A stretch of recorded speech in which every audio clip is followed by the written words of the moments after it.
what is data abstraction and how can we achieve data abstraction. So data abstraction is a very important feature of object-oriented programming. See, you have a car.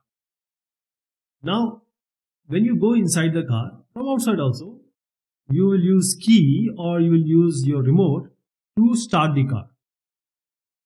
See, you don't need to know what engine your car has or what air filter your car has.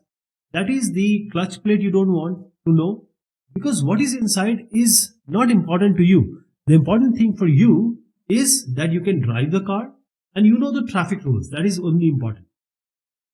So the data abstraction is all about showing only the essential data or information to the user and hiding all the implementation details from the user, because it is not required to him.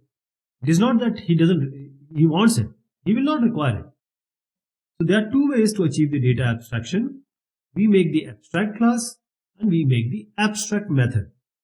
So in Java, if you see, we make the abstract class. So we have the function here.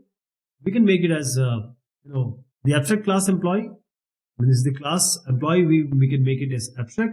Now this function here has to be implemented by class also. This Java also has interfaces. So basic thing is, in C++ or any object oriented, the abstract class cannot be instantiated. It can only be used to implement. That is, there will be no function definition in the abstract class. Only it has function definitions.